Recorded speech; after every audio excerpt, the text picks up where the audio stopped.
सर्वमंगल मांगल्ये शिवे सर्वार्थ साधिके शरण्ये त्र्यंबके गौरी नारायणी नमोस्तुते।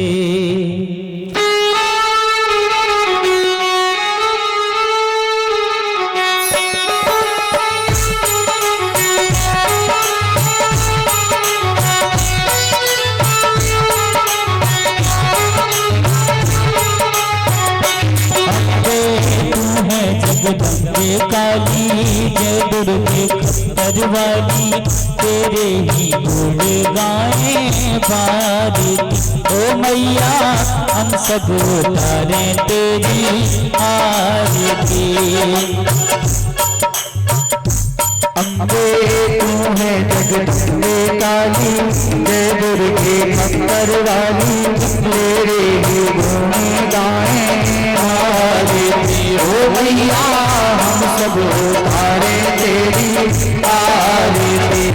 अम्बे तू है जगदम्बे काली जय दुर्गे खप्पर वाली तेरे ही गुण गाए भारती। ओ मैया हम सब उतारे तेरी आरती।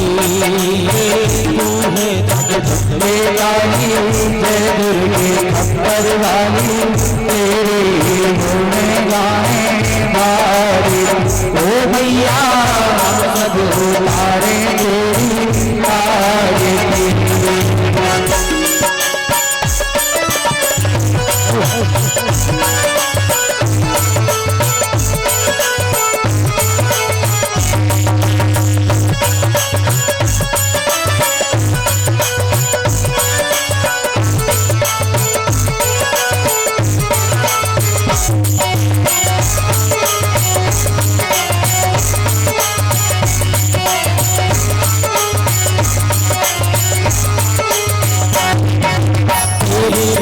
जनों पर माता भीड़ पड़ी है भारी माँ।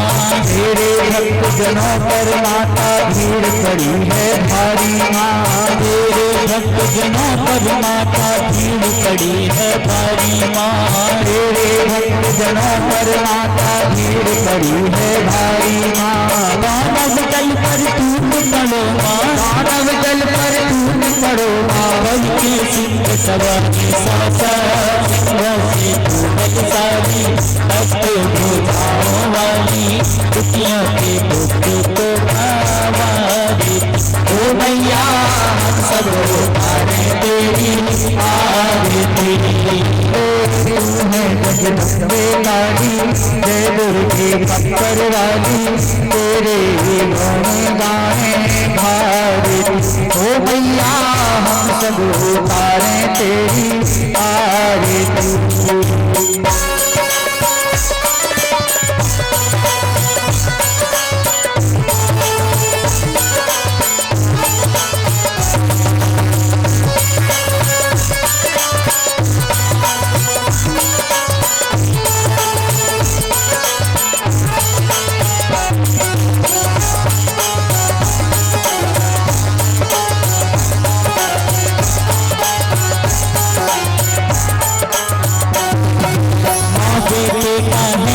जग में बड़ा ही निर्मल नाता माँ। आगे बेटा है इस जग में बड़ा ही निर्मल नाता माँ। आगे बेटा है इस जग में बड़ा ही निर्मल नाता माँ। आगे बेटा है इस जग में बड़ा ही निर्मल नाता माँ।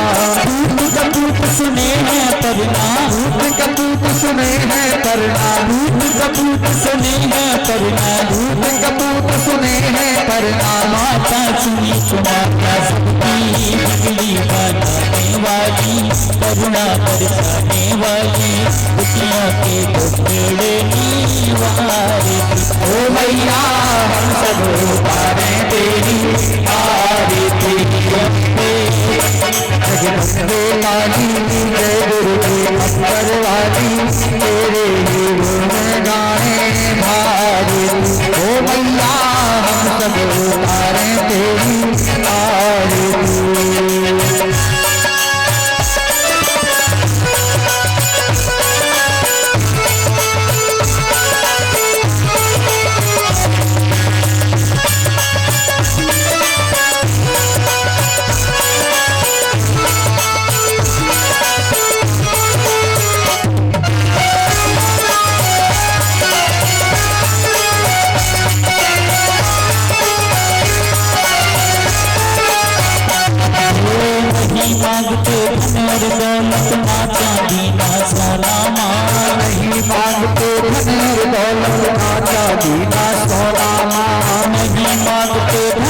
दौलत ना चांदी ना सोना माँ, नहीं मांगते धन और दौलत ना चांदी ना सोना माँ। हम तो मांगे माँ तेरे मन में, हम तो मांगे माँ तेरे मन में, हम तो मांगे माँ तेरे मन में, हम तो मांगे माँ तेरे मन में। एक छोटा सा कोना सबकी बिगड़ी बनाने वाली, राज बचाने वाली, सखियों के सत्य को सवारी, ओ मैया हम सब उतारे तेरी आरती। वो है जगदम्बे काली, जय दुर्गे खप्पर वाली, तेरे ही गुण गाए भारी। हो मैया हम सब उतारे तेरी आरती।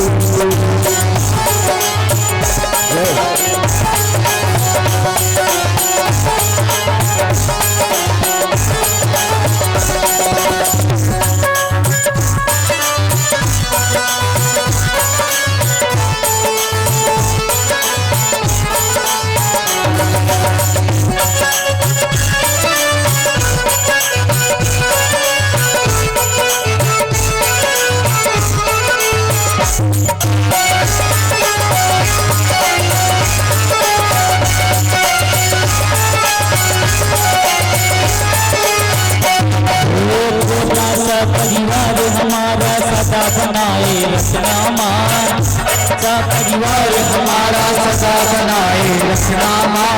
छोटा सा परिवार हमारा सदा बनाए रखना माँ, छोटा सा परिवार हमारा सदा बनाए रखना माँ। हम दुखियों पे हो मेरी मैया, हम दुखियों पे हो मेरी मैया, हम दुखियों पे हो मेरी मैया, हम दुखियों पे हो मेरी मैया। कृपा बनाए रखना सबकी बिगड़ी बनाने वाली, राज बचाने वाली, दुखियों के दुख को निवारे, ओ मैया हम सब उतारे तेरी आरती। जगदम्बे काली, जय दुर्गे खप्पर वाली, तेरे ही गुण गाए आरती। हो मैया हम सब उतारे तेरी आरती, हो मैया हम सब उतारे तेरी आरती, हो मैया हम सब उतारे तेरी आरती। संसार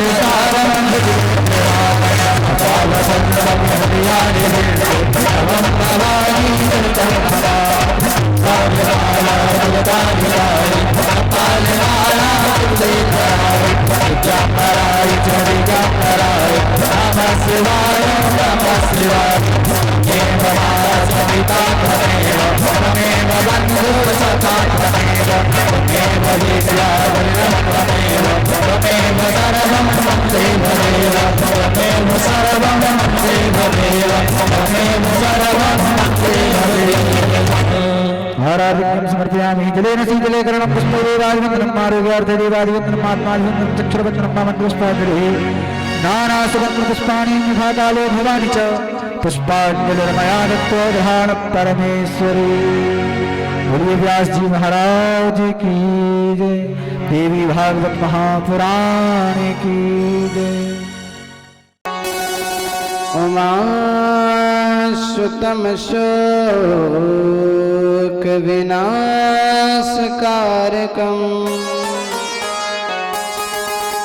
नमामि विघ्नेश्वर पादपङ्कजम्।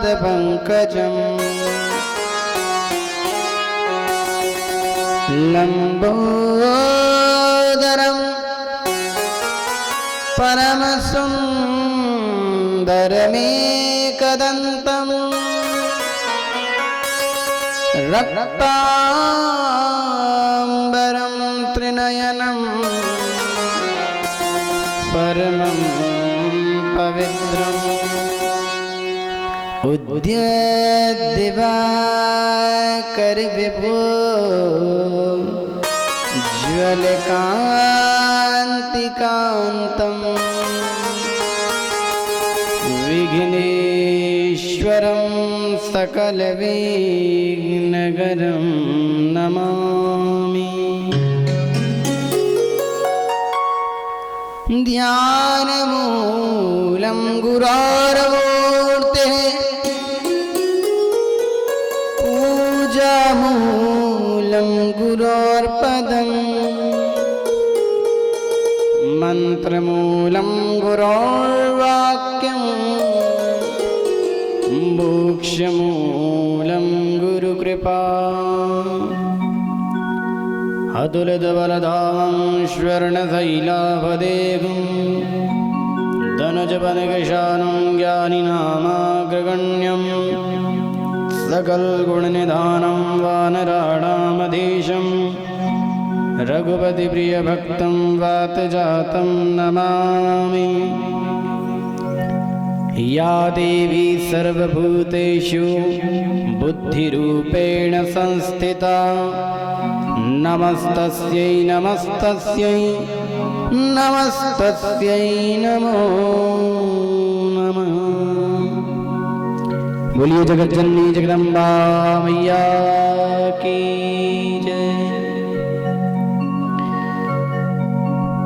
परम मंगलमय परात्पर अकारण करुणामयी ममतामयी,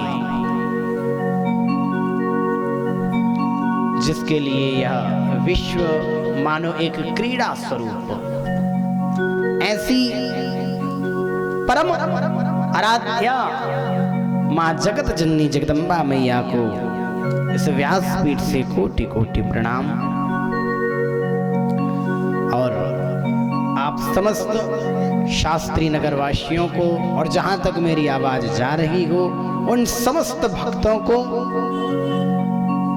और YouTube एवं Facebook के माध्यम से देख रहे समस्त भक्तों को भी इस व्यासपीठ से प्रेम भरा जय माता दी, राधे राधे। आज कथा का पंचम दिवस है।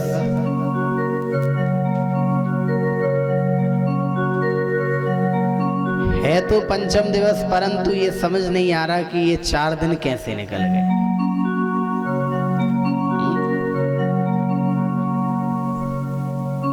आज 5वां दिन है और फिर 2 दिन बाद कथा विराम ले लेगी,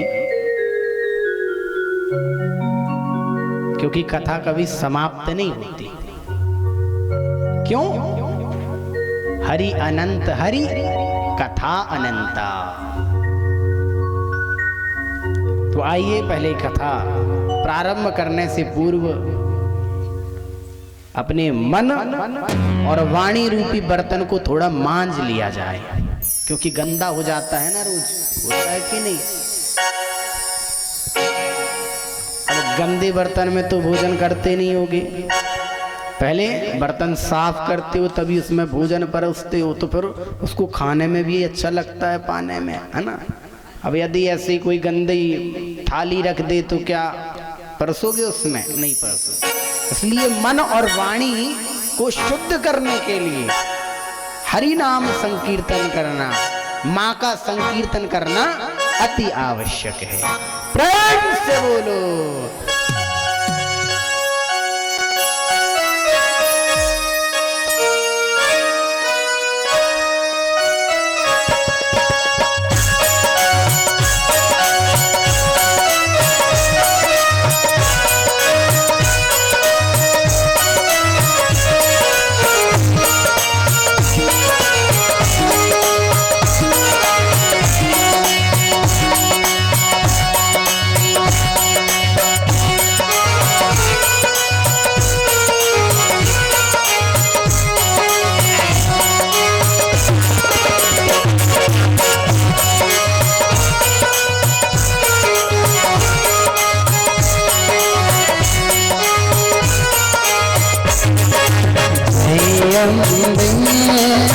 जगदम्बे जय अम्बे माँ जगदम्बे, जय अम्बे जगदम्बे, जय अम्बे माँ जगदम्बे, जय अम्बे जगदम्बे, जय अम्बे माँ जगदम्बे, जय अम्बे जगदम्बे जय अम्बे माँ जगदम्बे जय अम्बे माँ जगदम्बे माँ जय अम्बे माँ जगदम्बे माँ जय अम्बे माँ जगदम्बे माँ जय अम्बे माँ जगदम्बे माँ जय अम्बे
माँ जगदम्बे माँ जय अम्बे माँ जगदम्बे माँ अम्बे माँ जगदम्बे माँ जय अम्बे माँ जगदम्बे माँ जय अम्बे जगदम्बे जगदम्बे जय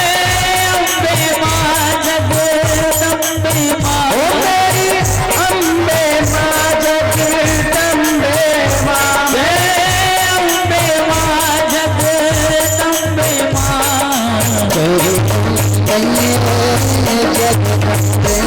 जगदम्बे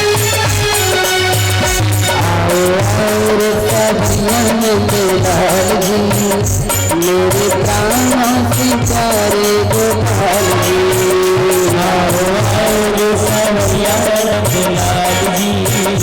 मेरे प्राणों से प्यारे गोपाल जी आओ और सवरिया नंदलाल जी मेरे प्राणों से प्यारे गोपाल जी मेरे प्राणों से प्यारे गोपाल जी मेरे प्राणों से प्यारे गोपाल जी मेरे प्राणों से प्यारे गोपाल जी मेरे प्राणों से प्यारे गोपाल जी मेरे प्राणों से प्यारे गोपाल जी मेरे प्राणों से प्यारे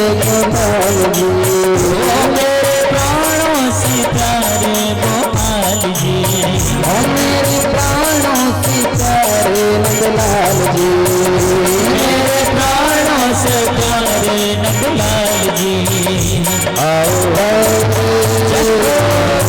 सवरिया नंदलाल जी मेरे प्राणों से प्यारे गोपाल जी आओ सवरिया नंदलाल जी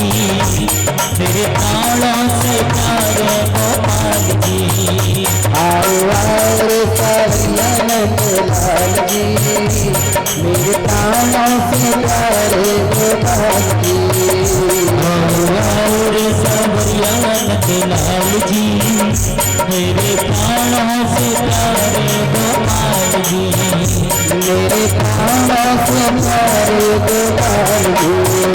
मेरे प्राणों से प्यारे गोपाल जी। मेरे प्राणों से प्यारे गोपाल जी। प्रेम से बोलो। कश्यपस्य च द्वैपत्न्यौ शापादत्तमहीपते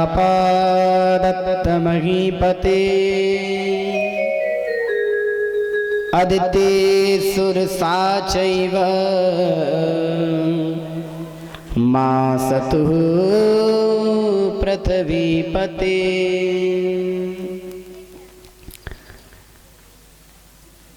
श्री सूत जी महाराज कहते हैं,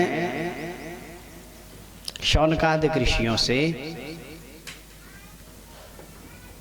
सर्वप्रथम सुनाया गया कि भगवान राम का जन्म कैसे हुआ। अब राम का चरित्र क्यों सुनाया गया, देवी भागवत में राम जी का चरित्र क्यों सुनाया गया, ये प्रश्न उठता है। तो कहते हैं कि जब मैया सीता का हरण हुआ था, जब मैया सीता का हरण हुआ था तो भगवान को कष्ट प्राप्त हुआ। आखिर कष्ट ही क्यों प्राप्त हुआ? भगवान तो सर्वगुण संपन्न हैं, 9 गुणों से युक्त हैं, तो फिर उन्हें ऐसा कष्ट प्राप्त क्यों हुआ?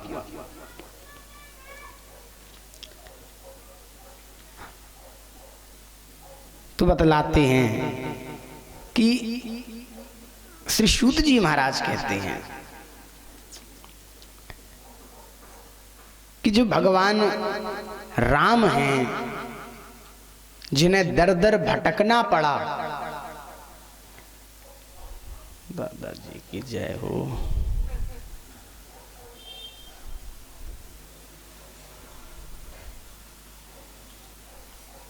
यहाँ तो कम से कम ठीक है, नहीं तो रोज आधा किलो चावल व्यास गद्दी से निकलता था। कैसे आए तो लिए और ऐसे नहीं चढ़ाते, मुट्ठी में भर के। अब कहते दुश्मनी कैसे भंजाए तुम्हारा, जी बहाना है तुम्हारे। भागवत जी में तो एक दाना ना आए, आधो मुंह में जाए आधे आंख में।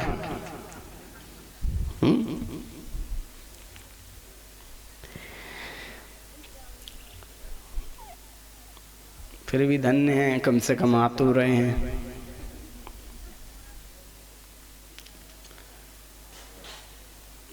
तो मां पराम्बा जगदम्बा मैया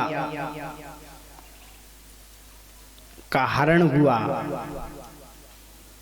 कथा तो बहुत लंबी है, चूंकि राम कथा तो है नहीं कि विस्तार से बतलाई जाए, लेकिन राम कथा में एक जो प्रसंग है,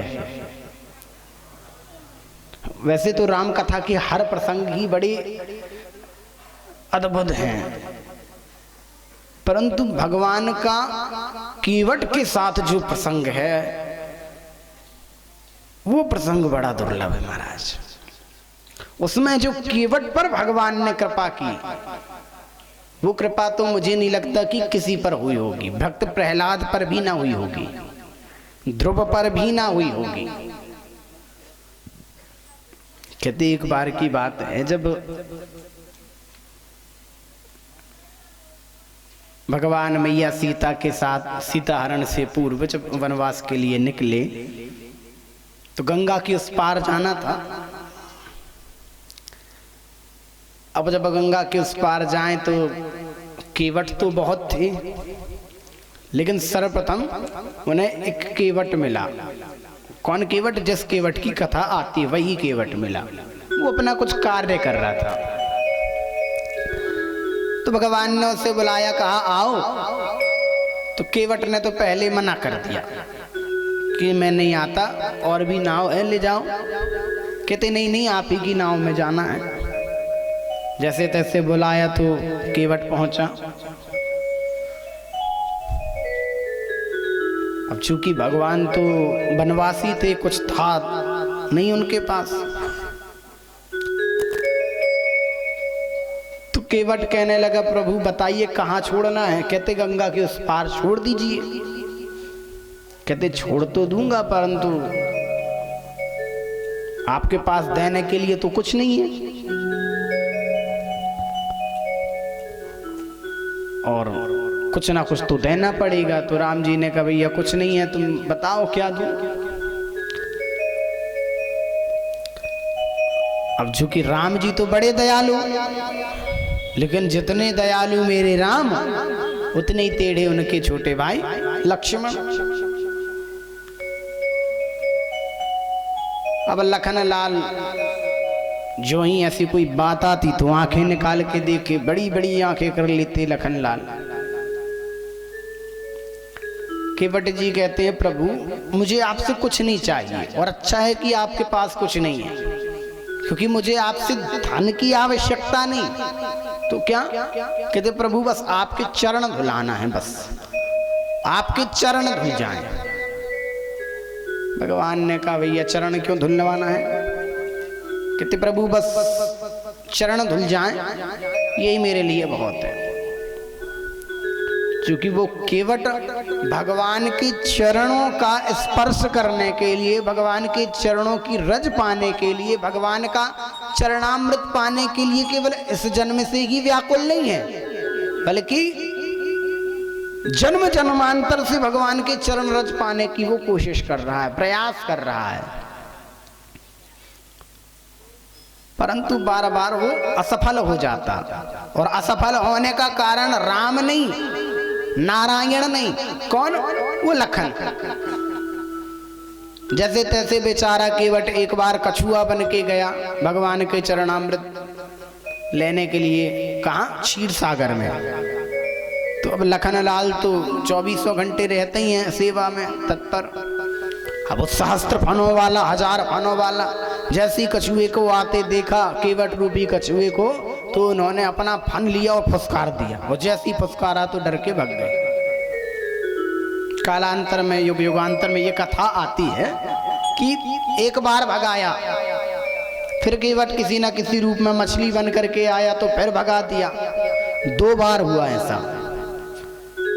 तो केवट ने कहा, मन ही मन विचार कर लिया कि भैया ये तो तुम्हारा इलाका है, तो तुम तो करोगे, अब आओ मेरे इलाके में आओ, फिर देखता हूं। ये है जलचर, केवट है थलचर।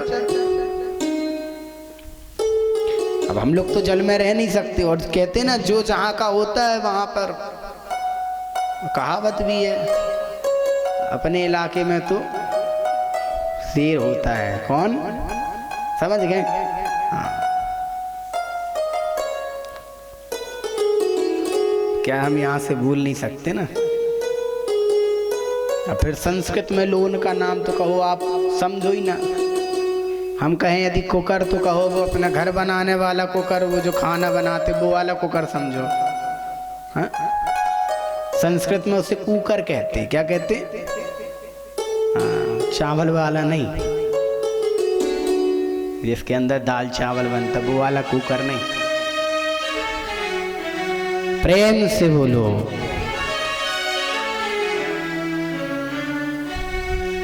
फुसकारता तो फिर जैसे तैसे भगवान ने कहा चलो भैया अब मौका मिला है। केवट ने विचार किया अब मौका मिला है, तो भगवान से कहने लगा प्रभु आओ और अपने चरण धुलवाइए। भगवान ने कहा नहीं नहीं चरण मत धुलवाओ, आप ऐसे ही बैठ जाओ। यदि आपको कुछ लेना है, धन तो नहीं है, लेकिन हाँ मालाएं वगैरह कुछ पहने थे, मुद्रिका पहने हुए थे। भगवान के पास एक मुद्रिका थी। अब कहोगे वनवास में आए और सब कुछ उतार के आना चाहिए था, गहने वगैरह। कथा आती नहीं कि सब कुछ। तो प्रमाण है। क्या प्रमाण है? आप हनुमान चालीसा जब पढ़ते हैं तो उसमें क्या आता है? प्रभु मुद्रिका मेली मुख माही, अर्थात भगवान ने अपनी मुद्रिका दी, उसको उन्होंने कहाँ लिया? मुख में लिया। अच्छा देखो, जहां राम जी की कथा होती तो हनुमान जी महाराज स्वतः ही पहुंच जाते हैं। अब यहाँ केवट का प्रसंग चल रहा तो कितना सुंदर प्रसंग आया, प्रभु मुद्रिका मेली मुख माई। इसका क्या अर्थ है? हनुमान जी महाराज ने वो जो मुद्रिका है, जब सीता जी को देखने के लिए गए थे लंका में खोजने के लिए, तो उन्होंने मुद्रिका को कहाँ लिया? हाथ में नहीं लिया, ना कमर में दबाया, ना कमर में दबाया ना हाथ में लिया। कहाँ लिया? मेली मुख माही, मुख में लिया। क्यों लिया मुख में? क्योंकि हनुमान जी महाराज भगवान नाम की महिमा को जानते हैं, और भगवान राम का नाम सदा मुख में ही होना चाहिए, हाथ में और कमर में नहीं होना चाहिए। हम लोग क्या करते हैं? हाथ में ले लेते हैं।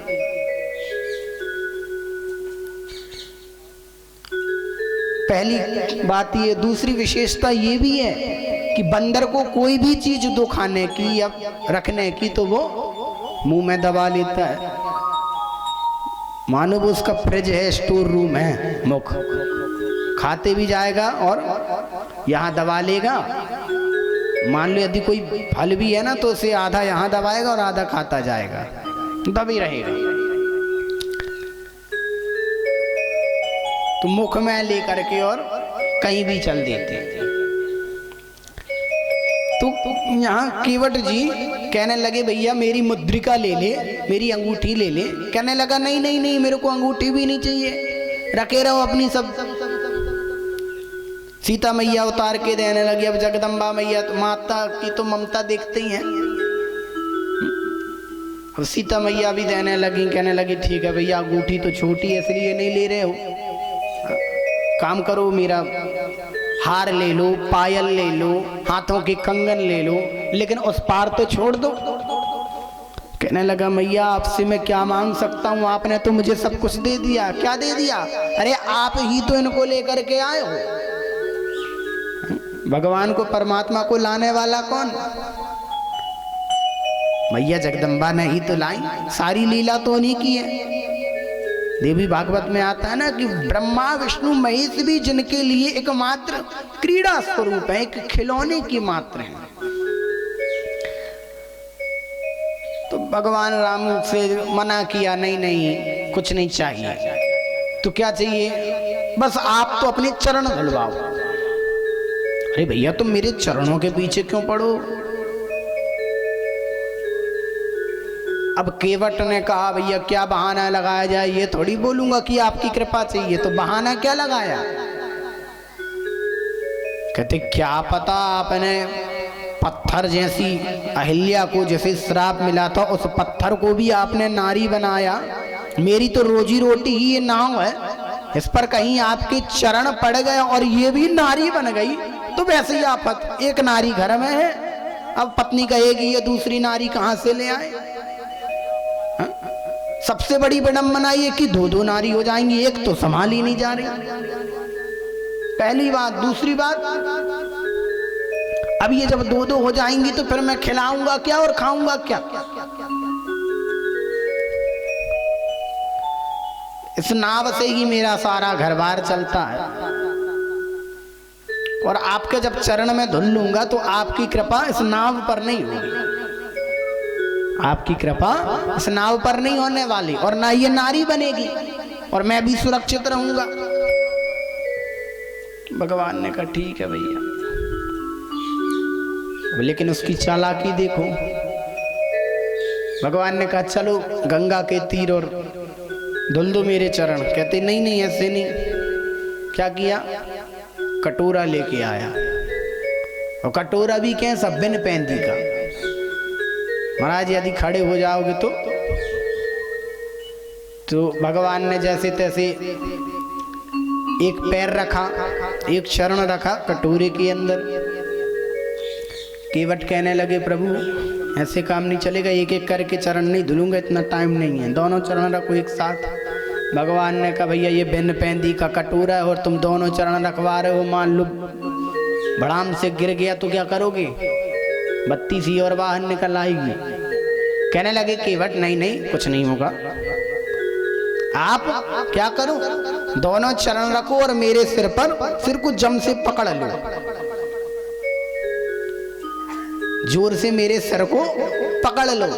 जब हम बच्चे को वस्त्र पहनाते छोटे से बच्चे को तो वो माँ के सिर को पकड़ लेगा या माँ के कंधों को दोनों हाथ से पकड़ लेगा, और उसी प्रकार भगवान राम केवट के दोनों हाथों से, अपने दोनों हाथों से और केवट के सर को पकड़े हुए और केवट चरण धुलते जा रहा है। और ऐसे देख करके लखनलाल इतने तिल मिला रहे, कहते सहस्त्रों वर्षों से युग युगांतर से मुझे इतनी कृपा प्राप्त नहीं हुई। भगवान ने यदि अपने हाथ रखा है तो केवल एक ही, और आज देखो इसे दो हाथ रख के और ऐसा आशीर्वाद दे रहे हैं। जो कृपा मुझे सहस्त्र युगों से प्राप्त नहीं हुई और इसने एक क्षण में ले ली। अरे मुझे ऐसा पता होता तो मैं केवट बन के आ जाता।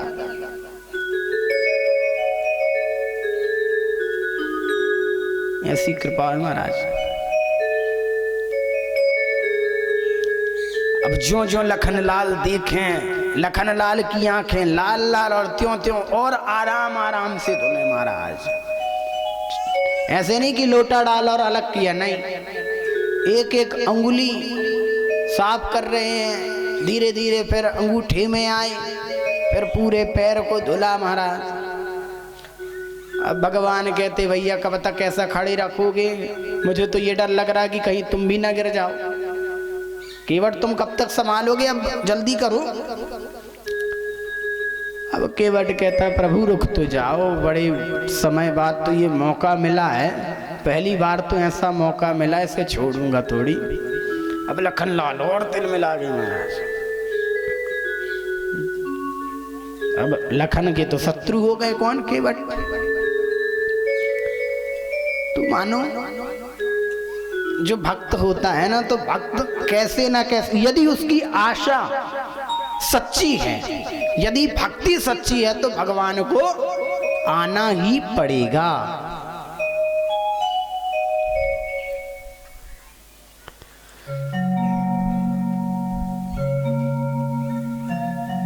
भागवत में 4 सीढ़ी हैं, चाहे वो देवी भागवत हो, चाहे वो श्रीमद् भागवत हो या अन्य कोई भी भागवत हो। भागवत की 4 सीढ़ी हैं जो भगवान को पाने के लिए हैं। कौन कौन सी? भा रूपी भक्ति, गा रूपी ज्ञान, वा रूपी वैराग्य और ता रूपी तप। तप की जो सीढ़ी है बड़ी लंबी है,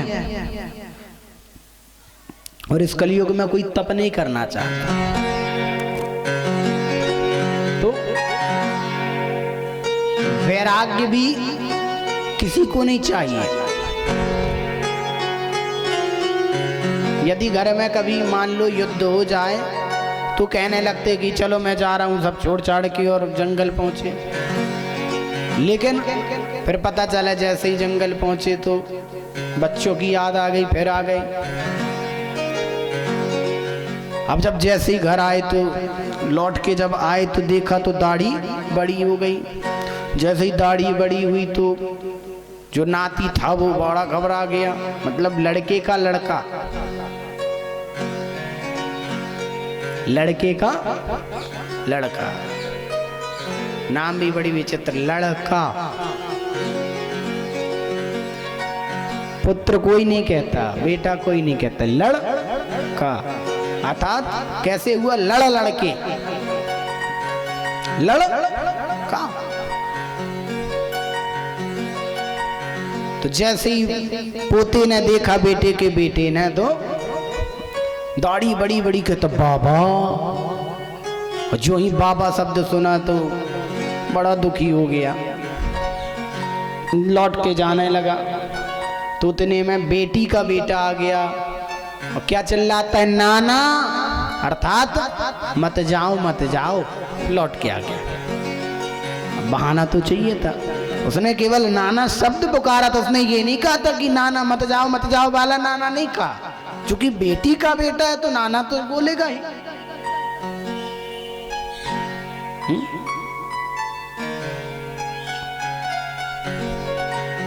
तो वैराग्य आज के समय पर किसी को प्राप्त नहीं होता, क्योंकि वैराग्य की जो सीढ़ी है वो तप से थोड़ा सा छोटी है। ध्रुव जी महाराज को वैराग्य आया, ज्ञान कब आया? जब भगवान प्राप्त हुए उसके बाद उसे ज्ञान आया। जब भगवान ने अपना शंख कपोल पर अर्थात गाल में स्पर्श कराया तब उसे ज्ञान प्राप्त हुआ। और भागवत का जो गा रूपी ज्ञान उसकी सीढ़ी भी तनिक बड़ी है, कहना चाहिए कि वैराग्य से थोड़ी सी छोटी। तो भगवान को पाने की 4 सीढ़ियां हैं। कौन कौन सी?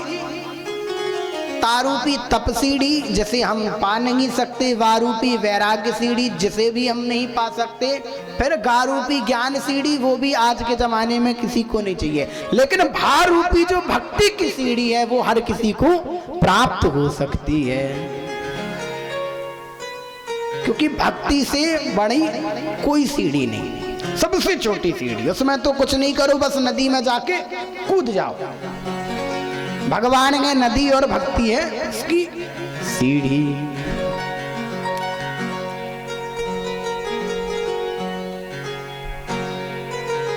भोले प्रभु सिंह के वट,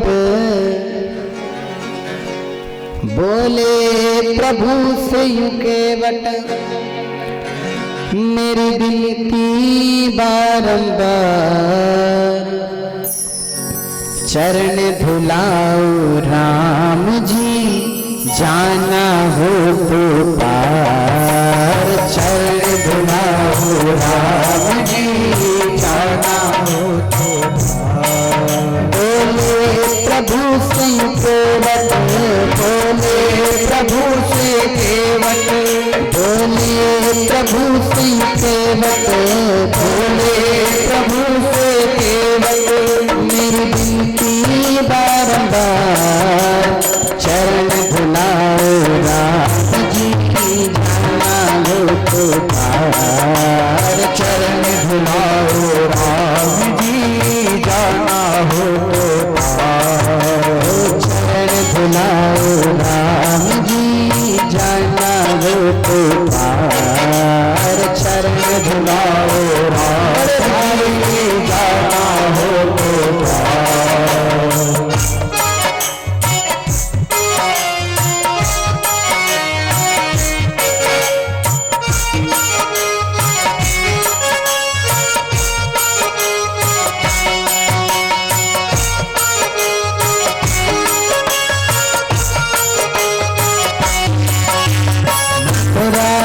सब जाल बिछाया कि कई कीमत मारी है।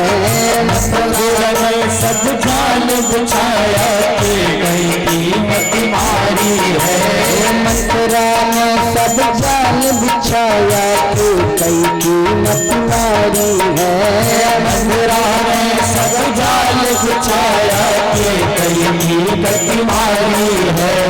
अपने पति से वर मांगे ऐसी कीमत बिचारी है।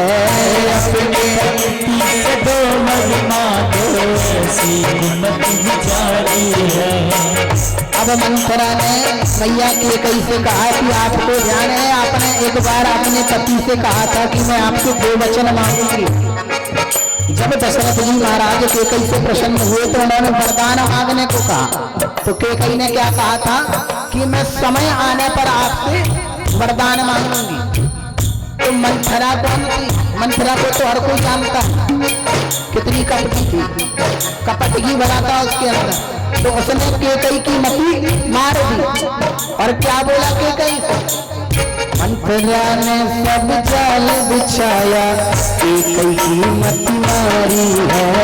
मंगरा ने सब जाल बिछाया कई की मत मारी है। अपने पति से दो वर मांगो ऐसी को मत बिचारी है। अपने पति से दो वर मांगो ऐसी को मत बिचारी है। और वो दो वर कौन कौन सी है? मेरे भरत को राजा बना दो, मेरे भरत को राजा बना दो, मेरे भरत को राजा बना दो, मेरे भरत को राजा बना दो। और राम को दो बनवा। चरण धुलाओ राम जी जाना है जो चरण धुलाओ राम जी जाना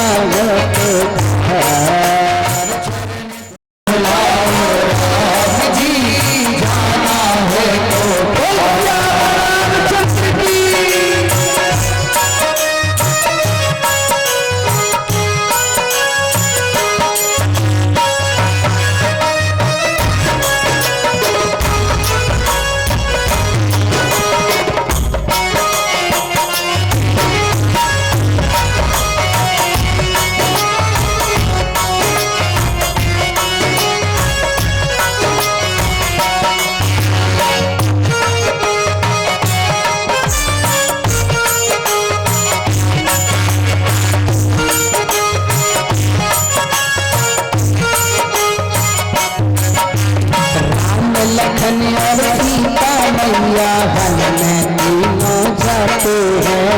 राम लखन और सीता मैया तीनों वन में जाते हैं। ओ राम लखन और सीता मैया वन में तीनों जाते हैं।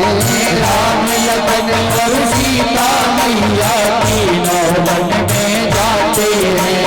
गंगा तट पर खड़े हैं दोनों केवट नाव मंगाते हैं। गंगा तट पर खड़े हैं दोनों केवट नाव मंगाते हैं। आज गंगा तट पर खड़े हैं तीनों केवट नाव मंगाते हैं। गंगा तट पर खड़े हैं तीनों केवट नाव मंगाते हैं। और केवट जी से क्या आग्रह करें परमात्मा? कौन सा? प्रेम से बोलो, क्या बोलोगे प्रेम से? जय माता दी, जय श्री राम। अब सोच रहे हो महाराज कभी भी किसी की भी कथा चालू कर दो तो क्या बोले, हम स्वयं समझे तरीके है ना। मुझे गंगा पार करा दो, मुझे गंगा पार करा दो, मुझे गंगा पार करा दो, मुझे गंगा पार करा दो। हम जाना है इस पार। चरण बुलाओ राम जी जाना है जो पार। चरण बुलाओ राम जी जाना है जो पार।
भी नाव में नहीं बिठाऊंगा। देखिए बात वही आगे क्या बोल रहे हैं कि बन जाए अगर नाव जुनारू बिना मौत मर जाऊंगा। बन जाए अगर नाव जुनारू बिना मौत मर जाऊंगा। बन जाए अगर नाव जुनारू बिना मौत मर जाऊंगा। बन जाए अगर नाव जुनारी बिना मौत मर जाऊंगा। मेरा नाव से घर चलता है, मेरा नाव से घर चलता है, मेरा नाव से घर चलता है, मेरा नाव से घर चलता है। क्या खाएगा परिवार। चरण बुलाएगा जाना है जो वो चरण बुलाएगा मुझे जाना है जो। ओ राम भगत हूँ राम नाम दशरथ की गुणगी गाता है। राम नाम हूँ राम नाम दशरथ के ही गुण गाता हूँ। अब ये बात क्यों आई। राम भगत हूँ राम नाम दशरथ के गुण भी गाता हूँ। दशरथ का नाम क्यों आया। क्योंकि ये दशरथ कौन है, परमात्मा को जन्म देने वाले। कहते हैं हम कोई भी कार्य करते हैं तो शुक्रिया अदा किसको करते हैं, उस वस्तु को नहीं करते जिस वस्तु को हमने प्राप्त किया, बल्कि शुक्रिया अदा उसे करते हैं जिसने उस वस्तु को हमें दिया। तो आज शुक्रिया अदा किसका कर रहे हैं, दशरथ का। राम नाम राम भगत हूँ राम नाम दशरथ के गुण भी गाता हूँ। राम भगत हूँ राम नाम दशरथ के ही गुण गाता हूँ। मरना जीना सुख दुख जो भी इससे ना घबराता हूँ। मरना जीना सुख दुख दे इसके गुण ही दोहराता हूँ। मरना जीना सुख दुख जो भी इनसे नहीं घबराता हूँ। मरना जीना सुख दुख जो भी इससे नहीं घबराता हूँ। और अंतिम लाइन क्या बोली यहाँ पर, चरण धुलाना ये तो हो गया, लेकिन नाव वालों का नियम क्या होता है, जब चढ़ते हैं तब भी पैसा लेते हैं और जब उतरते हैं तो भी पैसा लेते हैं। तो यहाँ पर केवट ने क्या कहा, उतराई भी न लूंगा, उतराई भी ना लूंगा, उतराई भी न लूंगा, उतराई भी ना लूंगा। भानु में दिया भार। चरण बुलाओ राम जी जाना है तो पार। चरण बुलाओ राम जी जाना है तो पार। चरण बुलाओ राम जी जाना है तो पार। चरण बुलाओ राम जी जाना है तो पार। जाना है तो पार। प्रभु जाना है तो पार। सियावर जाना है तो पार। सियावर जाना है तो पार। मेरे प्रभु जाना है तो पार। मेरे प्रभु जाना है तो पार। जाना है तो पार। बोलिए सियावर रामचंद्र की आधौ राम तपोवनादिगमनम् हृत्वा मृगं काञ्चनं वैदेहीहरणं जटायुमर्णं सुग्रीवसम्भाषणं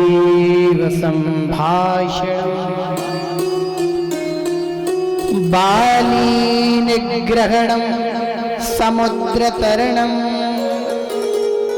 लंकापुरी दाहनम् पश्चात् रावण कुंभकर्ण घननम् एतद्धि रामायणम्।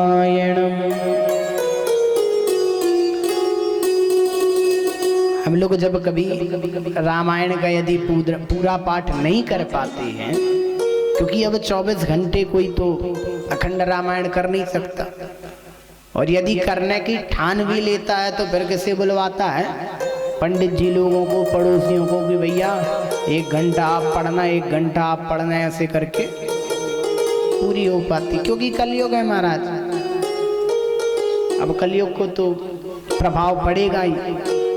तो रोज 1 श्लोक की रामायण का पाठ कर सकते।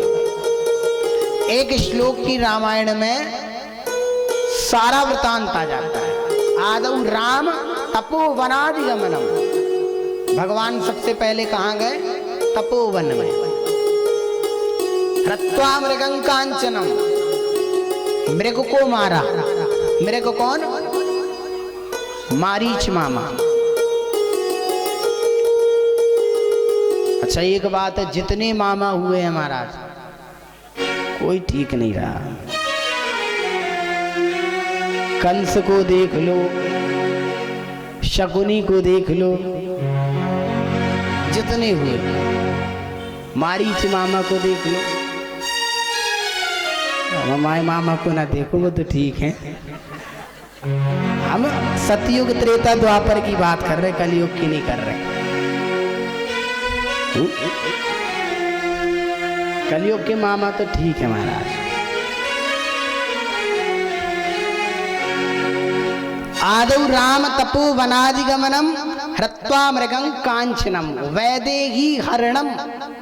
फिर वैदेही का हरण हुआ। वैदेही कौन है? मैया जानकी का नाम है वैदेही। वैदेही हरणम जटायु मरणम, जटायु का मरण हुआ। और जब जटायु का मरण हुआ तो जटायु ने भगवान से केवल एक ही वर मांगा, अंतिम वर, कि प्रभु मुझे उस स्थान पर जलाइएगा जहां पर किसी को भी ना जलाया गया, किसी मुर्दे को नहीं जलाया गया। तो कहावत आती है, संतों ने कहा है कि भगवान ने अपनी हथेली में और जटायु को दाह संस्कार किया। सुग्रीव संभाषणम, फिर उसके बाद सुग्रीव से मिलन हुआ, उससे संभाषण हुआ। भगवान राम और सुग्रीव का जो मिलन है ना, उस मिलन में एक सीख है। क्या? सुग्रीव को राजा किसने बनवाया? रामायण नहीं सुनी क्या? किसने बनवाया? सुग्रीव को राजा किसने बनाया? विभीषण को राजा किसने बनाया? राम ने। लेकिन जब हमें महानता प्राप्त हो जाती है, जब हमें पद प्राप्त हो जाता है, तो हम उस पद को दिलाने वाले को भूल जाते हैं। सुग्रीव ने भी वही किया। पद जैसे ही प्राप्त हुआ तो भगवान को भूल गया। तो इस बात का विशेष ध्यान रखना। सुग्रीव की जो कथा यह जतलाती है, ये हमें उदाहरण देती है कि हमें सुग्रीव की तरह नहीं बनना।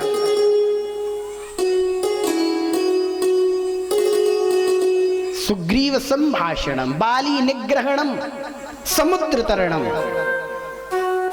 बाली का उद्धार किया। लंकापुरी दाहनम पश्चात रावण कुंभकर्ण हननम, रावण और कुंभकर्ण को उद्धार किया। एतद्धि रामायणम, और यही रामायण है। मैया का अपहरण क्यों हुआ? रावण और कुंभकर्ण को उद्धार करने के लिए। क्योंकि हर माँ अपने पुत्र का उद्धार चाहती है। और माँ जगत जननी जगदम्बा मैया ने अवतार क्यों लिया, जन्म क्यों लिया? केवल अपने उन द्वारपालों के लिए। कौन द्वारपाल? जय और विजय। ये जय विजय ही रावण और कुंभकर्ण बन के आए।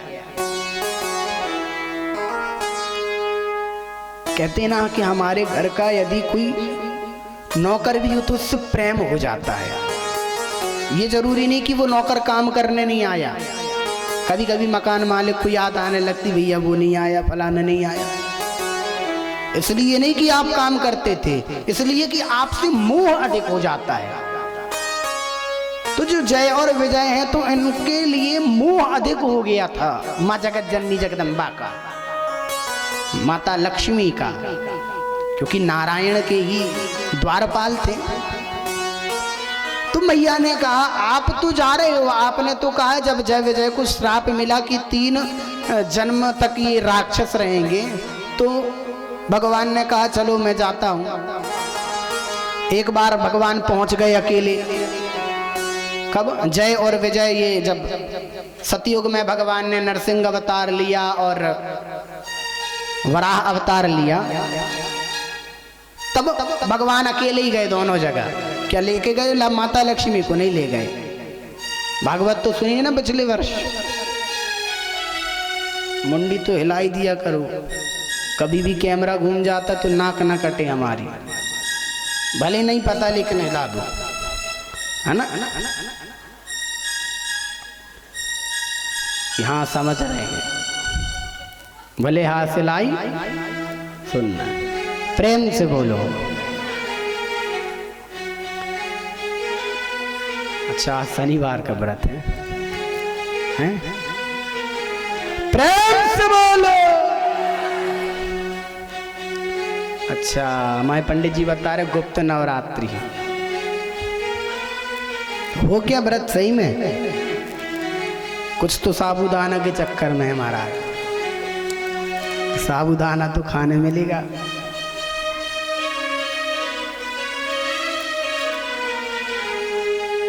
तो जय और विजय को श्राप मिला। भगवान ने कहा, भगवान जब अकेले जाने लगे नरसिंह अवतार में, तो भगवान मैया लक्ष्मी भी डरा गई थी, भयभीत हो गई थी।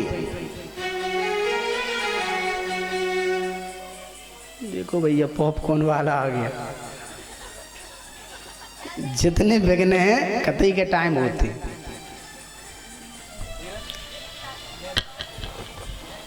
देखो भैया कह दो यहाँ पे सब कथा में लगे, बता दो बंद कर लें, नहीं तो आधों का मन वहीं चला जाए। हाँ क्योंकि सबको तो याद हो ही गया कि कैसा गाना बजा के आते हैं। पता मैया झूठ कह रहे हो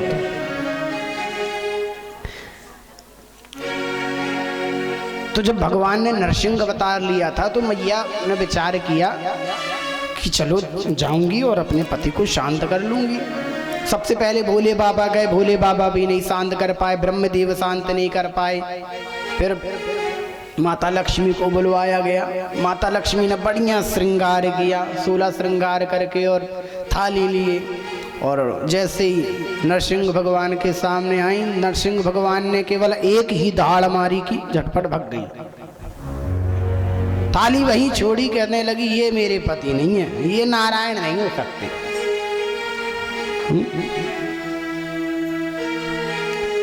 वराह अवतार लिया तो वराह अवतार में भी भगवान अकेले ही गए।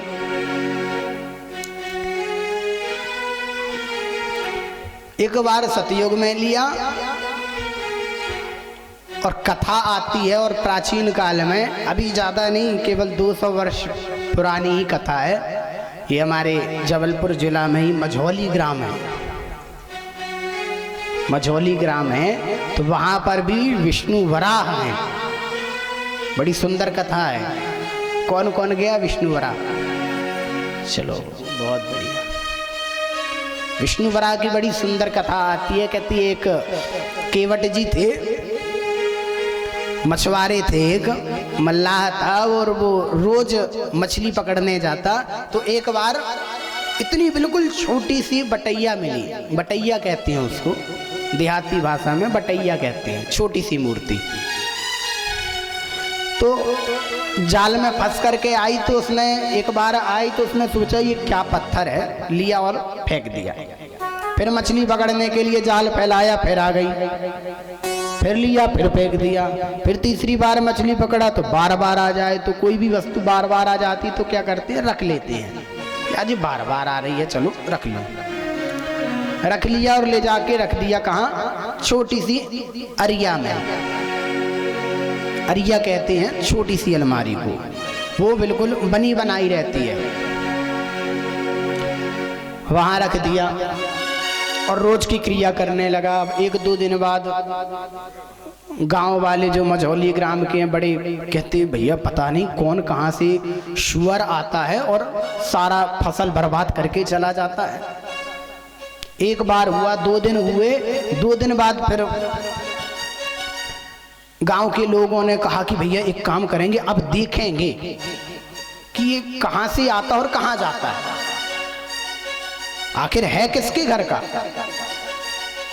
रात्रि में जिनका खेत खराब करता था वो किसान जाग रहे थे। उन्होंने आते तो नहीं देखा कि कहां से आया, लेकिन जब वो जाने लगा लौट करके, और वो रात्रि में ही जाता था, एक विशेषता थी, वो दिन में नहीं जाता था, रात्रि में जब सब सो जाते थे तब वो घर से निकलता, वो मूर्ति ही छोटी सी मूर्ति और वराह का अर्थात छोटे से शुअर के बच्चे का स्वरूप लेती और चली जाती। सारे फसल बर्बाद करके जैसे ही घर पे लौटती तो उस मल्लाह के घर दूसरे दिन गए सारे किसान और कहने लगे अपने घर में एक तो सबसे गलत कार्य ये करते हो कि शुअर को पाल रहे हो। चलो ठीक है, जीव है आपने पाला, लेकिन उसको ऐसे छोड़ो तो मत रात्रि में। अब वो बेचारा सोचने लगा कि मेरे घर में सुअर क्या, मेरे घर में तो, लेकिन अब 1-2 लोग कहें तो मैं मानूं, सारे लोग कह रहे हैं तो फिर तो मानना पड़ेगा, स्वयं की नहीं मानूंगा, सारे लोगों की मानूंगा। रात्रि में जागता रहा, सोने का बहाना कर लिया, और जब उसने थोड़ा बहुत आवाज सुनी तो समझ गया, और क्या करता, जिस कमरे में उस बटैया को रखा था उसी कमरे से निकलते हुए देखा, और दौड़ लगा के जाके पीछे देखा सबकी फसल बर्बाद करके, फिर दौड़ लगा के आता, क्योंकि वो तो तेज तेज दौड़ रहा था वराह। तब तक उसका नाम कुछ नामकरण नहीं हुआ था, और फिर पुनः जाके जैसे ही प्रातः काल होता और वो उसी कमरे में जाके चला गया। जैसे ही वो गया और उन्होंने देखा कि यहाँ तो अभी एक वराह आया था, अब कहाँ चला गया, देखा तो अलमारी में बस वो छोटी सी बटैया रखी हुई थी। समझ गया, लेकिन डर भी लगे कि ये मूर्ति एक वराह बन जाती है, शूकर का बच्चा बन जाती है, और ये परेशान क्यों करती है, और बस चिंता में सोता रहा। और कहते हैं भगवान की कृपा से रात में उसे स्वप्न आया कि मैं वराह हूं, अर्थात अब वराह की कथा तो उन्होंने सुनी ही थी कि वराह एक भगवान है जिन्होंने सतयुग में अवतार लिया था। तो उसने स्वप्न में ही परमात्मा से पूछा, प्रभु आ तो गए हो, क्या करूं? कहते मेरा मंदिर बनवाओ। दूसरे दिन उसने उसी अरिया को बढ़िया सजा दिया। अब मंदिर क्या बनाना, उसी को सजा दिया। 2-4 दिन हुए कि वो मूर्ति, इतनी सी मूर्ति धीरे धीरे बढ़ने लगी, और बढ़ते बढ़ते 4-5 दिन में उसका स्वरूप इतना बड़ा हो गया कि दीवार चिटकने लगी। उसने लिया तो मूर्ति उठाई, एक छोटा सा मंदिर बना दिया, मंदिर भी फूट गया। ऐसे करके उसने 50 मंदिर बनवाए, मंदिर फूटता गया फूटता गया। अब तो गांव वाले भी देखने लगे, पूरे गांव वाले कहने लगे भैया क्या बात है। फिर उसने सारा वृतांत बताया कि मुझे ऐसे ऐसे ये मिली थी इतनी सी मूर्ति, लेकिन ये परमात्मा ही है, और इन्होंने मुझे आदेश दिया कि मंदिर बनाओ, और अब ये मंदिर क्या करूं। तो फिर कहते हैं, कथा आती है, बढ़ते बढ़ते बढ़ते बढ़ते उनका स्वरूप कम से कम 8 फुट से ज्यादा हो गया। अभी भी मूर्ति है, और कहते इतना भारी स्वरूप, इतना, और वो दिनों दिन बढ़ता ही जा रहा। अब वो बेचारा मल्लाह केवट भी परेशान, गांव वाले भी परेशान कि भैया एक दिन तो फिर ऐसा आएगा कुछ वर्ष बाद कि पूरे मझौली ग्राम की इनकी मूर्ति में लग जाएगा, फिर हम लोग कहाँ जाएंगे। चलो ठीक है, इन्होंने स्वरूप बढ़ाया, ठीक है, क्या किया जाए। तो फिर एक ज्योतिषी को भगवान ने स्वप्न में दिया कि आप मेरे सर पर सोने की कील टुकवाइए, तो मेरा जो स्वरूप है वो नहीं बढ़ेगा। और भगवान की कृपा से वही हुआ, और आज भी सोने की कील टुकी हुई है, और उस सोने की कील जहां पर ठोकी गई थी वहां से रक्त की धार निकली। और जिसने दर्शन नहीं किया है तो वो दर्शन जरूर करके आवे एक बार। विष्णु वराह, यहां से केवल मुश्किल से 1 घंटे का समय लगेगा, जाएं और दर्शन करके आएं। बोलिए विष्णु वराह भगवान की। तो कहने का भाव ये कि भगवान ने नरसिंह अवतार लिया, भगवान ने वराह अवतार लिया। तो माँ जगत जननी जगदम्बा कहने लगी कि आपने 2 अवतार लिए और दोनों अवतार में आप अकेले ही जाते, लेकिन इस बार मैं भी चलूंगी। क्यों गई? कहते अरे अकेले जाते हो तो कोई ठिकाना नहीं रहता, कब आ रहे कब नहीं आ रहे, मैं जाऊंगी तो कम से कम समय पे तो आ जाओगे।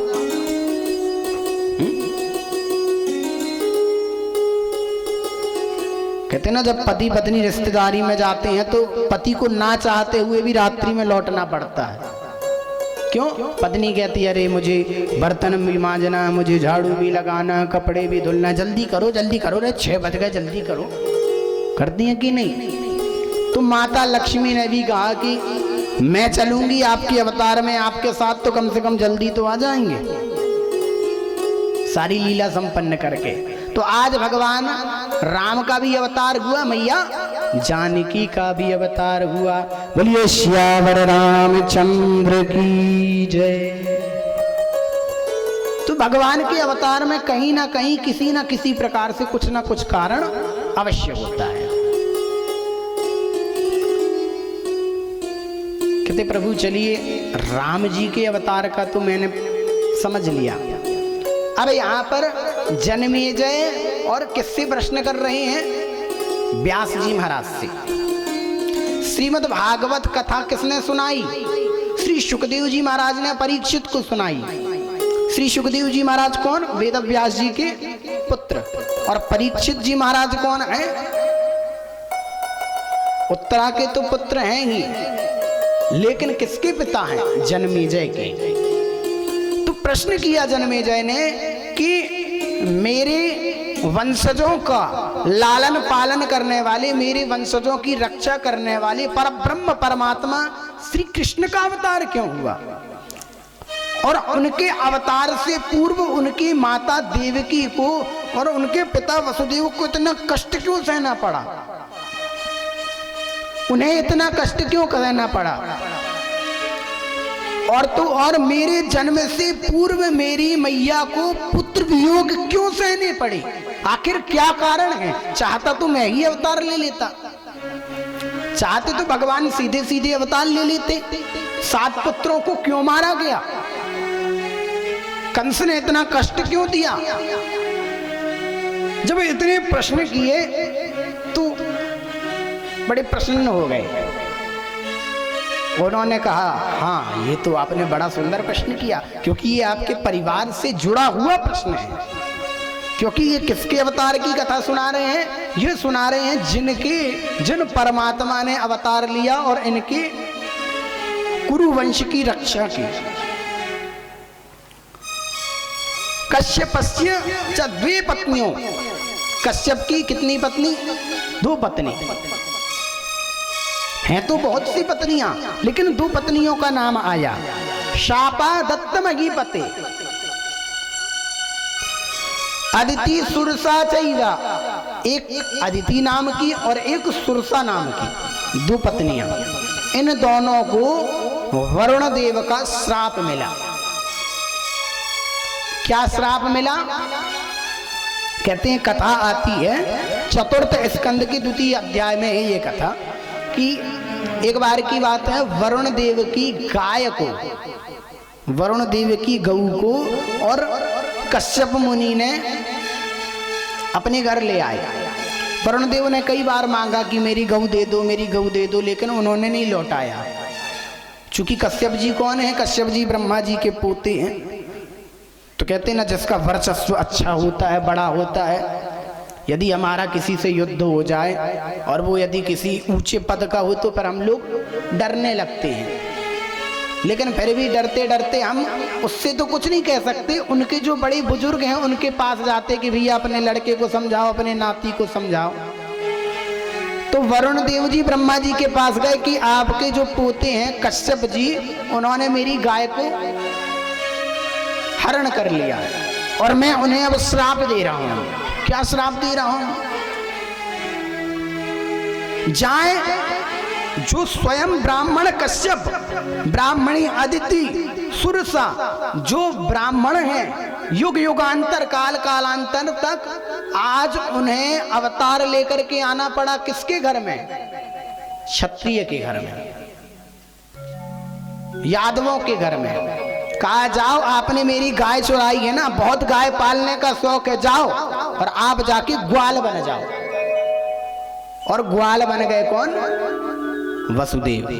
ये कश्यप ही बने कौन? वसुदेव। माता अदिति बनी कौन? देवकी। सुरसा बनी कौन? रोहिणी, सुरसा नाम की जो माता थी। और शोक से तृप्त, चूंकि वसुदेव जो कश्यप हैं, तो फिर दिति ने भी अदिति को श्राप दे दिया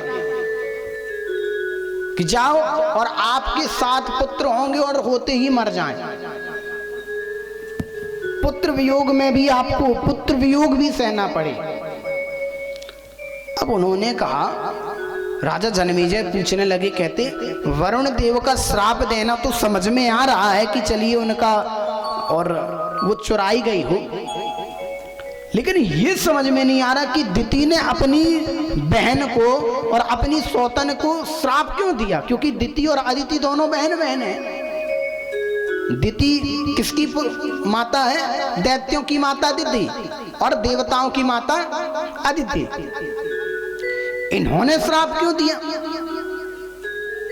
कहते हाँ ये तो है। तो बताते हैं कि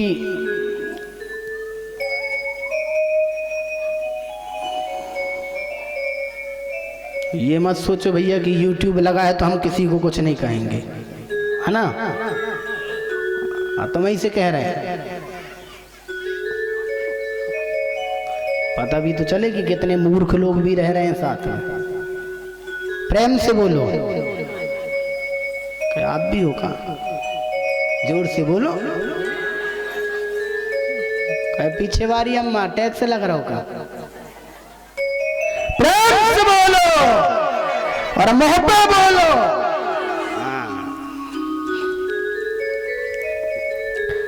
तो कहते हैं इन्हें पुत्र वियोग का श्राप क्यों मिला? एक बार की बात है, जब अदिति के गर्भ से इंद्रदेव प्रकट हुए। इंद्र कैसे? बड़े तेजस्वी, बड़े तेजवान, जो देवताओं के भी राजा। तो दिति मैया ने भी प्रार्थना की कश्यप से कि जैसा पुत्र, जैसा तेजवान सर्वगुण संपन्न पुत्र अदिति को प्राप्त हुआ है, उसी प्रकार मुझे भी वैसा ही तेजवान पुत्र प्राप्त हुआ।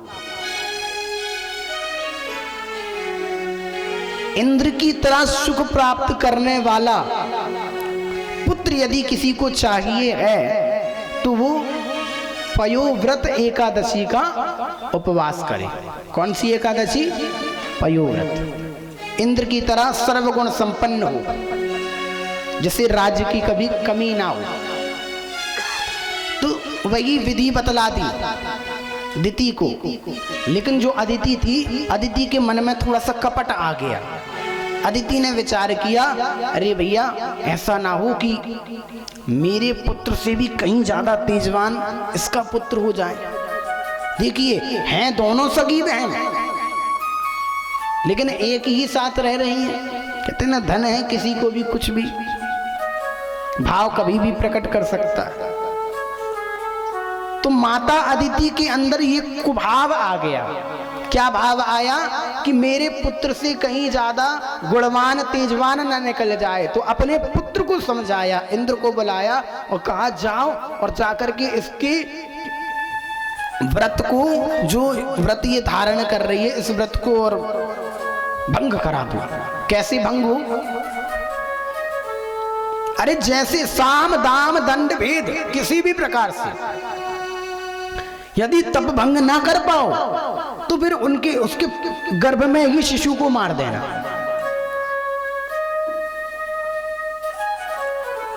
अब पुत्र तो है, आज्ञाकारी तो था ही, इंद्र पहुंच गया और जाकर के क्या भाव बनाता है मैया अदिति के सामने कि माता अदिति, मैं आपकी सेवा करने के लिए आया हूं और आप भले ही ये समझो कि मैं आपका सौतन का पुत्र हूं, लेकिन मैं ये भाव नहीं मानता। मैं तो यही भाव मानता हूं कि जैसी मेरी मैया अदिति है वैसे ही आप हो और मैं आपकी सेवा करना चाहता हूं, क्योंकि आपको तो कष्ट होता होगा, आप तो कोई कार्य नहीं कर पाती होगी, तो मैं आपकी सेवा करना चाहता हूं। और क्या था, करने लगी, धीरे धीरे चरण दबाने लगी।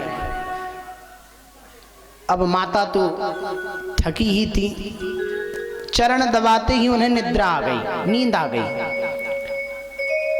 कहते ज्यों ही नींद आई, माता अदिति को जैसे ही नींद आती है कि इंद्र ने अपना वज्र लिया और बिल्कुल सूक्ष्म रूप बना करके शरीर के अंदर प्रवेश कर गया।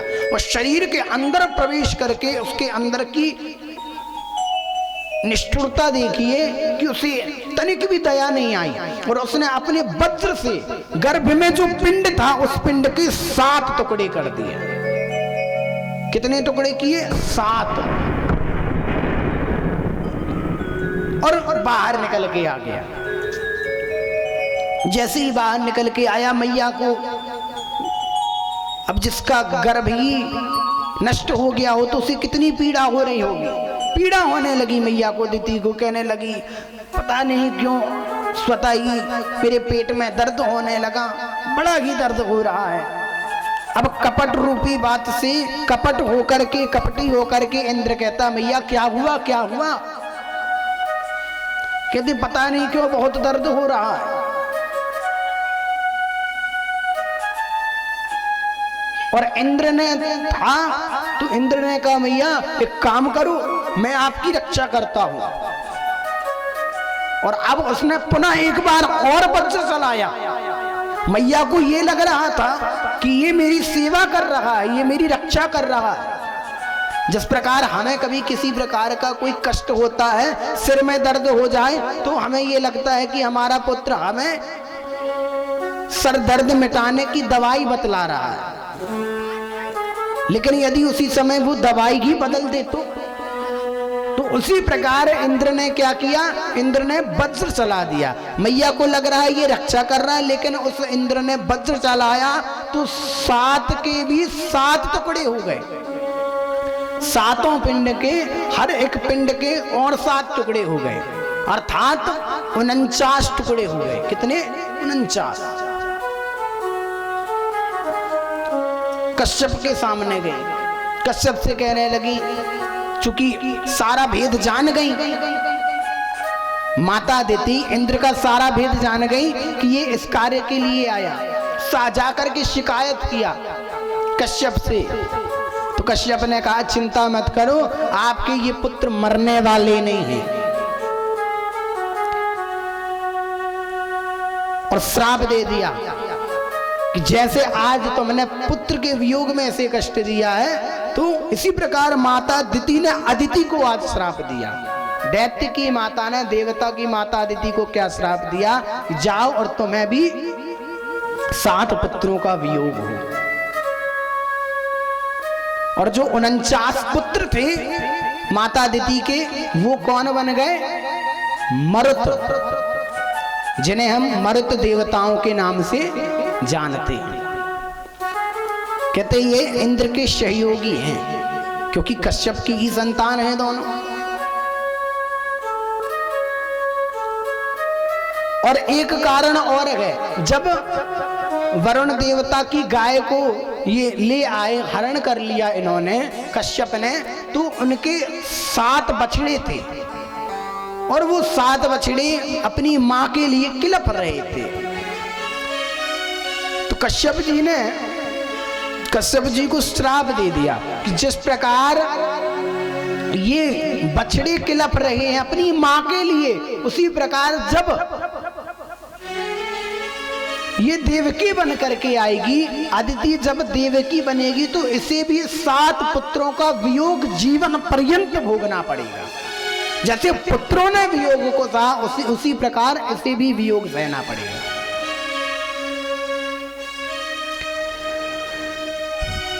किम कृतं कश्यपेनागो येन सप्तो महान् ऋषि सभार्य सा कथं जाता तद्वदस्व महामते।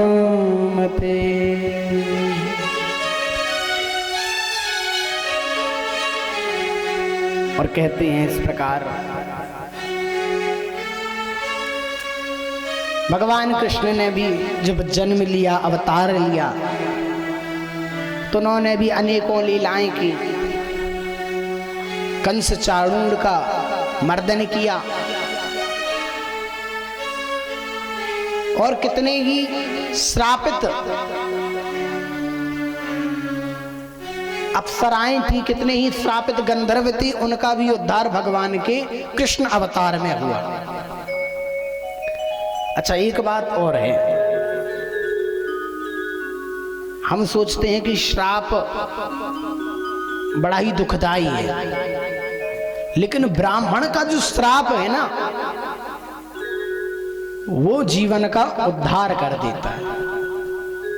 कितनी ही कथाएं नहीं है, आप उसे सुनिएगा कि ब्राह्मण ने जब जब किसी ऋषि ने, किसी संत ने यदि किसी को श्राप दिया हो तो उसका उद्धार हुआ ही है, पहली बात। और दूसरी बात ये कि जिसको नारद मिले उसे भगवान विष्णु ने अपना दर्शन दिया। और चाहे वो नारद दर्शन देने वाले हिरण्यकश्यप को, हिरण्यकश्यप ने नारद का दर्शन किया तो नरसिंह अवतार बनकर भगवान ने दर्शन दिया। कंस को भी नारद का दर्शन हुआ, रावण को भी नारद का दर्शन हुआ, कई राक्षस, हिरण्याक्ष को भी नारद का पहले दर्शन हुआ। अब भगवान का संकीर्तन करते जा रहे थे और उसी समय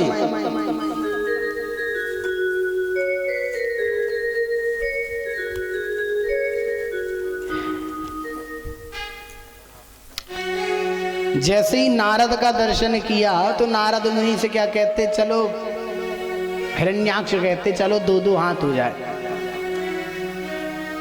तो नारद ने कहा, भैया मैं 2-2 हाथ तो नहीं करता, मैं तो भगवान का भजन करने वाला हूँ। हाँ, यदि आपके कुछ ज़्यादा ही हाथ खुजा रहे हैं, पीठ खुजा रही है, तो मैं बुलवाता हूँ मसाज वाले को, मालिश वाले को बुलवाता हूँ, रुक जा। और पीछे से पृथ्वी को धारण किए हुए और वराह भगवान आ रहे थे, मिटा दी सारी खुजली। तो कहने का भाव ये कि जैसे जैसे श्राप मिला उसका उद्धार हुआ, और जैसे जैसे नारद मिले उसका भी उद्धार तो हुआ ही है। सबसे पहले भगवान का दर्शन हुआ। नारद का अर्थ जानते हो? अच्छा, नारद किसी ने कभी अपने पुत्र का नाम रखा? क्यों नहीं रखा? इतने बड़े भक्त हैं नारद, रखना चाहिए, क्यों नहीं रखते? अब हो तो रखना, नहीं रखोगे?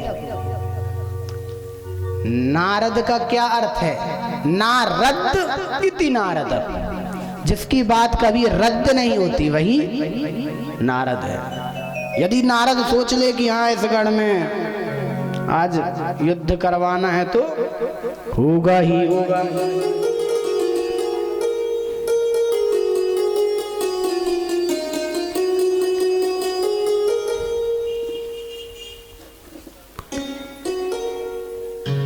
प्रेम से बोलो, भाव से बोलो।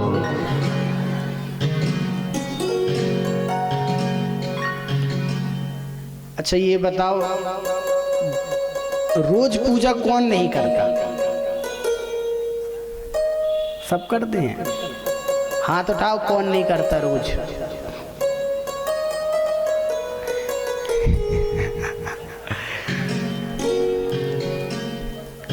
एक भक्त ने बड़ा सुंदर भाव गाया है। अरे कर लो पूजा पाठ, कर लो पूजा पाठ, लो पूजा पाठ, कर लो पूजा पाठ। ताली बजाने लगते हो महाराज, प्रेम से बोलो। अरे 9 दिन खे आई 9 दुर्गा, कर लो पूजा पाठ, कर लो पूजा पाठ, कर लो पूजा पाठ, कर लो पूजा पाठ। 9 दिन खे आई 9 दुर्गा, कर लो पूजा पाठ, 9 दिन खे आई 9 दुर्गा।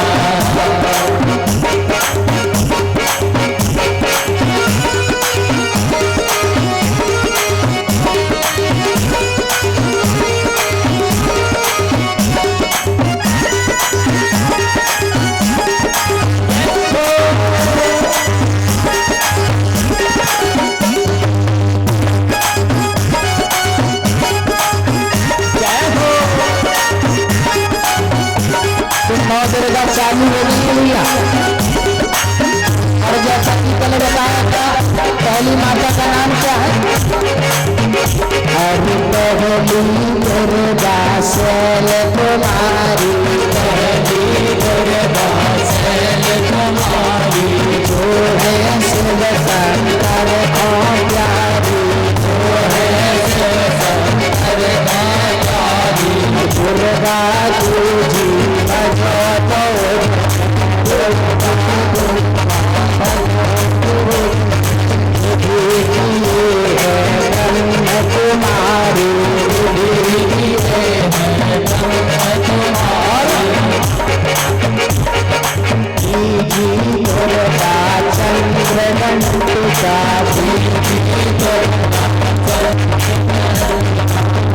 दुर्गा चंद्र भक्ति का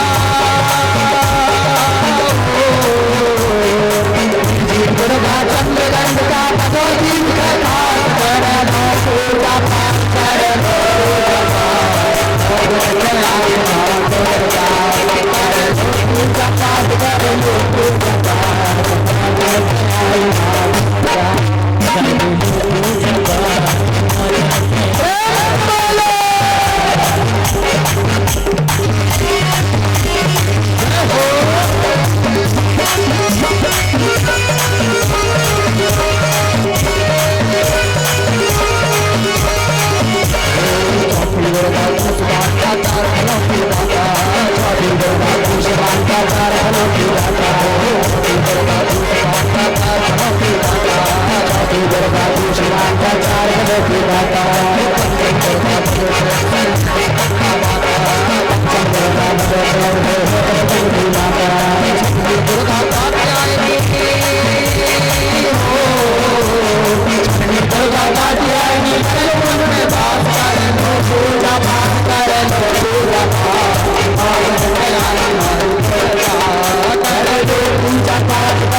संकट दुर्गा काल रात्रि, संकट दुर्गा काल रात्रि, संकट दुर्गा काल रात्रि, करती है प्यारो माई, करती है प्यारो माई, संकट दुर्गा है महागौरी, संकट दुर्गा है महागौरी, सबके संकट तारे हैं मोरी, संकट दुर्गा तारे हैं मोरी, दुर्गा भगवती